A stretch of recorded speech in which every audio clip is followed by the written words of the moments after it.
मत बैठना, समझने के मूड में बैठना। Time is 2 types. इसको अगर समझ लिया तो समझ लो ज़िंदगी भर खुश रहोगे। हमारे जीवन में सिर्फ 2 तरह का समय होता है।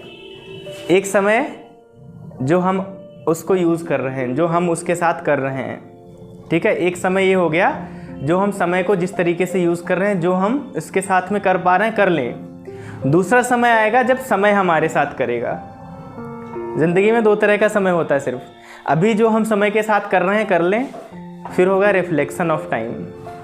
वो रिफ्लेक्ट करेगा जैसा आपने अभी किया हुआ है, समय आपके साथ वैसा वैसा करेगा, ठीक है। तो आधी ज़िंदगी आप समय के साथ करते हो जो भी करना होता है, आधी ज़िंदगी समय आपके साथ करता है जो करना होता है, ठीक है। मतलब समझे? नहीं समझे?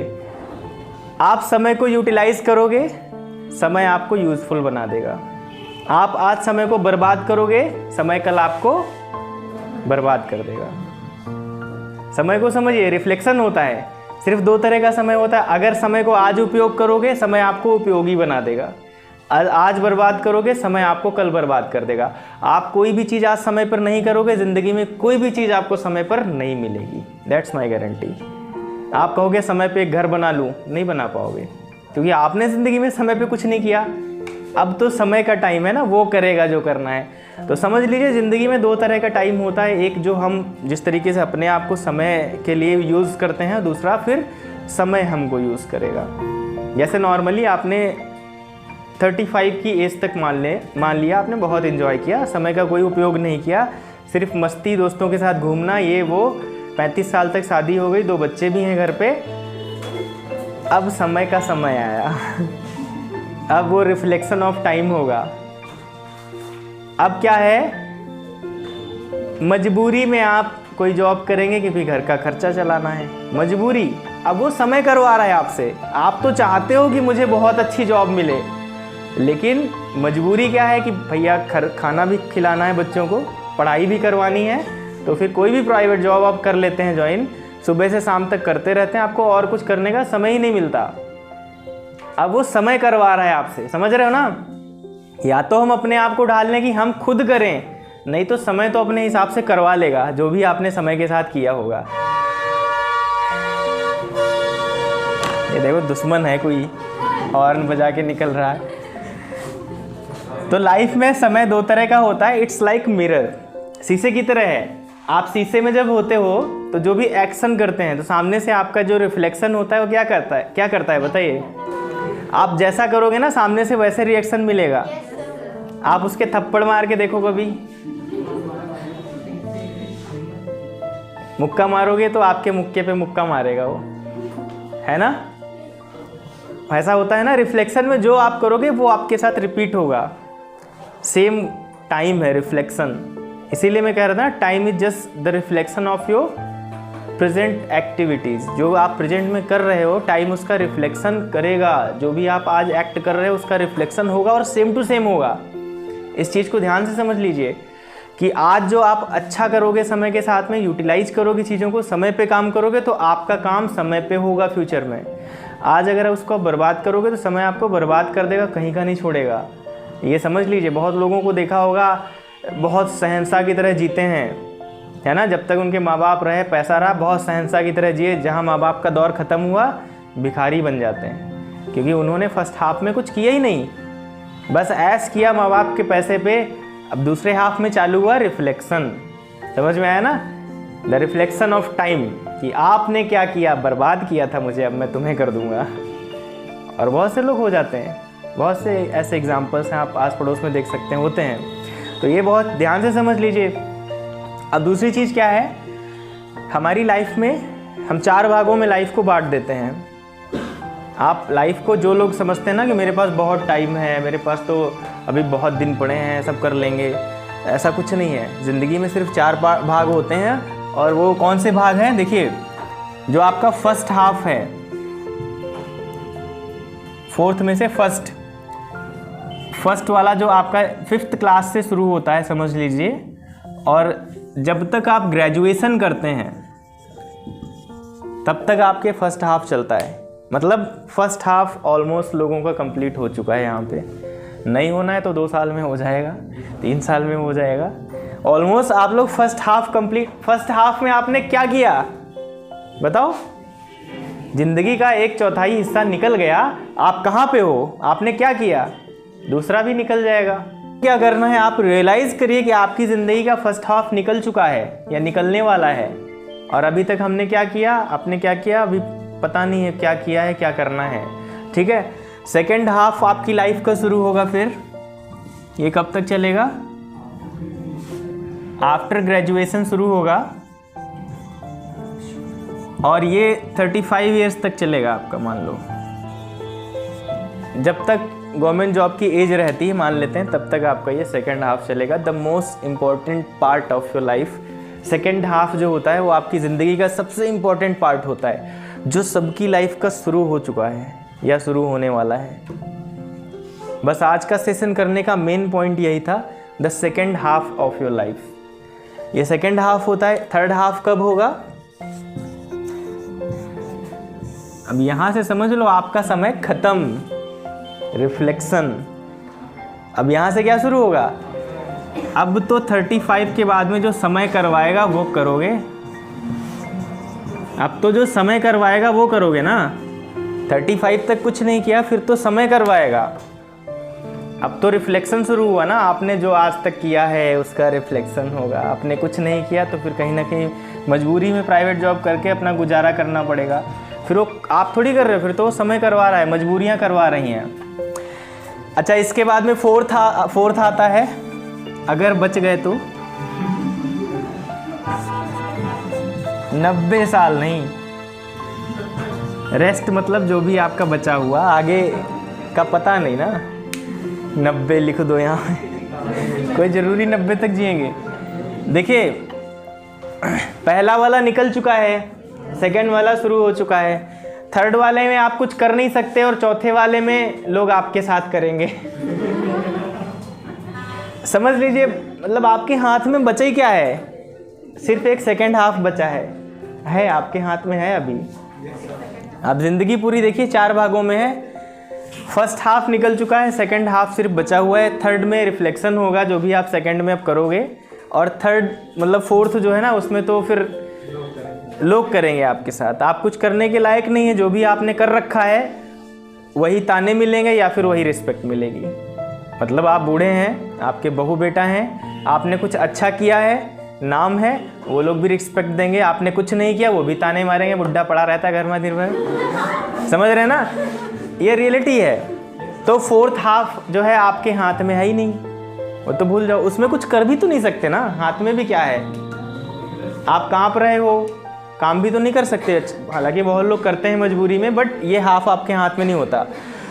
थर्ड हाफ रिफ्लेक्शन होगा, जो आप सेकंड में करोगे।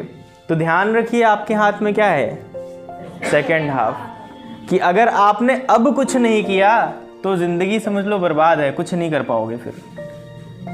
हाँ, एक्सपेक्टेशंस जो होते हैं, थोड़ी बहुत चीज़ें वो हर जगह होती हैं, 1-2% वो किस्मत वाली चीज़ें होती हैं, उस पर मत जाना।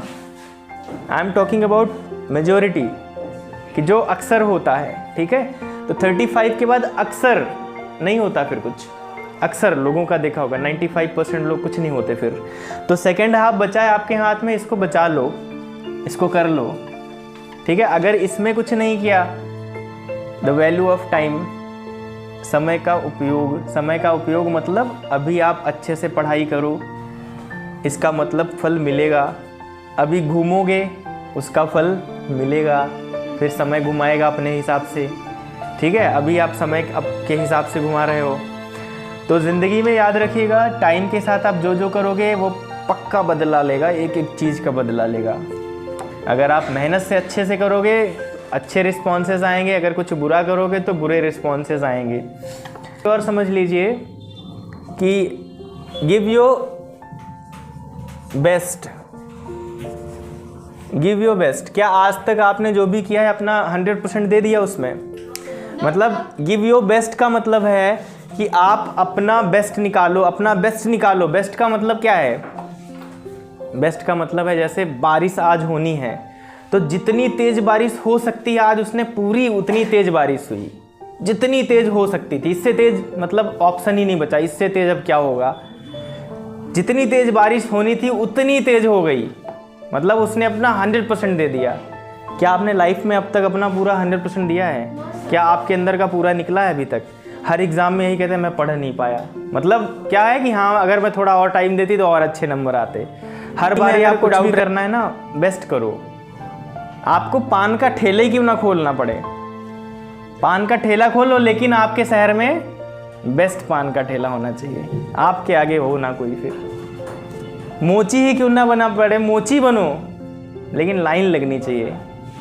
समझ में आया ना? Living thing, every living being, everything and every creature on this earth give it 100% except human.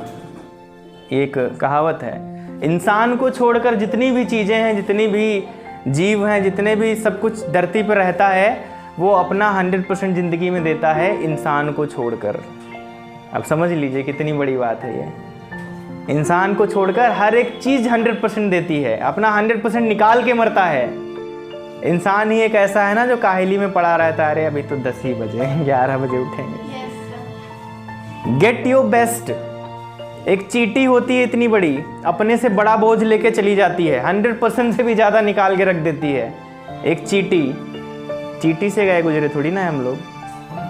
जिंदगी में एक जो हिरन होता है ना, जब उसका शेर उसका पीछा करता है तो अपना वो बेस्ट निकाल के रख देता है, जितना तेज दौड़ पाता है दौड़ता है। लेकिन क्या करे, उसकी 70 शेर की 80, वो 70 किलोमीटर प्रति घंटा भाग सकता है, शेर 80 भागता है, तो नहीं बच पाता। लेकिन क्या कोई कसर छोड़ता होगा? नहीं छोड़ता, 100% निकाल के रख देता है बाहर। एक जब पेड़ होता है, क्या पेड़ ऐसा नहीं करता कभी, वो जितना बढ़ पाता है उतना बढ़ता है, जितनी उसके अंदर हिम्मत होती उतना बड़ा हो जाता है, जितना फैल सकता है उतना फैलता है, जितने अपने ऊपर फल लाद सकता है लादता है, अपना 100% देकर मरता है। क्या आप ऐसा कर पाते हैं? तो उसी को निकालना है ना। ये जो लगा हुआ है ना एक्सेप्ट ह्यूमन, इंसान को छोड़कर, इसको गलत साबित करो कि ह्यूमन भी ऐसा कर सकते हैं, हम लोग भी ऐसा कर सकते हैं। उसको बाहर निकालिए। जो बच्चे होते हैं, कहा जाता है ना कि बिल्कुल प्योर होते हैं, जो चाहते हैं दिल से चाहते हैं 100%, तो भगवान का रूप होते हैं, वो झूठ नहीं बोलते हैं, जो अंदर है वो बिल्कुल 100% वही है। तो उन्होंने क्या सोचा कि वो छोटा बच्चा था, उसने सोच लिया मुझे भगवान से मिलना है। अब उसने सोचा मतलब अंदर से पूरा 100% प्योरिटी से कि भाई भगवान से मिलूंगा मैं, क्योंकि वो मम्मी से अपनी स्टोरी सुनता था भगवान की इधर उधर की। तो एक दिन मन में आ गया, मम्मी से कह रहा मुझे भगवान से मिलाओ। अब मम्मी परेशान, मैं कहाँ से मिलाऊँ, मैं खुद नहीं मिली। तो मम्मी बात को टाल दिया उन्होंने। फिर उसको लेकिन भूले ना, अंदर से उसके भरा पड़ा मुझे मिलना है। वो स्कूल से आया, शाम को बैग रखा बाद में, पहले बता मम्मी भगवान से मिलवाओ। अब मम्मी बड़ा परेशान, ये तो मान ही नहीं रहा है। फिर टाल दिया उसको। अगले दिन सुबह स्कूल जाने वाला था, सुबह सुबह उठ के ही बोला मम्मी आज तो मैं भगवान से मिल के रहूँगा, मुझे मिलाओ। मम्मी ने फिर टाला उसको, इधर उधर की बातें की, लंच बॉक्स पैक किया, चॉकलेट्स वगैरह जेब में रखी, बेटा इसको खाओ, भगवान को कहाँ याद कर रहे हो, बाद में मिला दूंगी। बच्चे के मन में बसा हुआ था मुझे मिलना है तो मिलना है, कुछ भी हो जाए। बच्चे को उस दिन घर से निकाला बाहर, वो बाहर बस में बैठे ही नहीं स्कूल वाली, उसने कहा मैं भगवान को ढूंढ के रहूँगा, आज स्कूल नहीं जाऊँगा। निकल जाता है स्कूल वैन छोड़ के, इधर उधर भटकने लगता है भगवान को ढूंढने के लिए। अंदर पूरा प्योरिटी है, 100% मन से ढूंढ रहा है भगवान कहाँ है, भगवान को ढूंढने। बहुत थक जाता है, 2-4 घंटे धूप में घूमने के बाद में जाके पार्क में बैठ जाता है। पार्क में बैठ गया तो देखा एक गरीब सी महिला वहाँ पे बैठी हुई थी, बूढ़ी सी, उसके पास में बैठ गया। अब महिलाएं, बूढ़ी महिला है, बच्चे को देख के स्माइल आ ही जाती है, वो देख के उसको स्माइल करती है, बच्चे को देख के बड़ा अच्छा लगता है, वाह क्या स्माइल कर रही है। वो फिर बच्चे के पास में बैठ जाती है, उसके सर पे हाथ फिराती है। बच्चा बच्चे से थक गया था ना, तो हाथ फिराया, बेटा कहाँ जा रहे हो, बोलता है मैं थक गया हूँ इसलिए बैठा हूँ। लेकिन उसको अच्छा बहुत लगता है जब कोई ऐसे आग से हाथ फिरता है सर पे। तब उसने क्या किया, उसने सोचा चॉकलेट्स रखी हैं, चॉकलेट निकाली, खाने लगा। तो उसने सोचा इसको भी खिला देता हूँ, तो बूढ़ी औरत को खिला दिया। अब जब बूढ़ी औरत को चॉकलेट कोई देने लगा, बच्चा कुछ दे रहा है, सोचो कितना अच्छा लगेगा, है ना। बहुत सारा प्यार आ गया बच्चे पे, है ना। चॉकलेट खाई। अच्छा, चॉकलेट खाकर जो स्माइल थी ना बच्चे को, वो बिल्कुल समझ लो अपने अंदर गिराती जा रही थी कि यार क्या है ये, मतलब आज तक इतना अच्छा कभी लगा ही नहीं। बहुत उसको अच्छा लग रहा था। अब उसने चॉकलेट खिलाई, बूढ़ी महिला ने स्माइल दी, उसको फिर बहुत अच्छा लगा। उसे लंच बॉक्स निकाला, खाना भी खाना शुरू कर दिया। दोनों ने खाना खाया और मस्त, उसको बहुत अच्छा लग रहा। बच्चा बहुत खुश था आज। वापस घूमता है, घर की तरफ जाता है, घर पे दरवाज़ा खटखटाता है, मम्मी दरवाज़ा खोलती है, बिल्कुल उछलते कूदते अंदर जाता है। मम्मी कहती इसको क्या हो गया आज, बड़ा खुश है। वो जाती हैं, बड़ा खुश हो, क्या हो गया? कहता है मम्मी आज मैं भगवान से मिला, मम्मी आज मैं भगवान से मिला। ये तो एक पार्ट हो गया। अब दूसरी तरफ आते हैं। वो बूढ़ी महिला अपने घर जाती है, वहाँ पे घर पहुँचती है तो उसके हस्बैंड बीमार से पड़े होते हैं। तो कहते हैं कि तुमने अपना खाना मुझे खिला दिया। बहुत गरीब महिला होती है। तो उसके हस्बैंड बोलते हैं, जो बीमार पड़े होते हैं, कि तुमने अपना खाना मुझे खिला दिया और कहाँ चली गई थी, तुम तो भूखी रह गई होंगी। तो उन्होंने कहा नहीं, आज भगवान ने खुद आकर मुझे खाना खिला दिया। समझ में आया? तो भगवान को चाहोगे तो वो भी मिलेंगे, लेकिन किसी न किसी रूप में मिलेंगे। बस ये क्या है कि प्योरिटी होनी चाहिए। अच्छा, ये कहने का मतलब ये नहीं था कि भगवान को ढूंढने लग जाओ आप लोग जाके। कहने का मतलब है अगर आप अपना 100% निकालते हैं, अपना 100% देते हैं किसी चीज़ में, तो everything will be bound to come to you.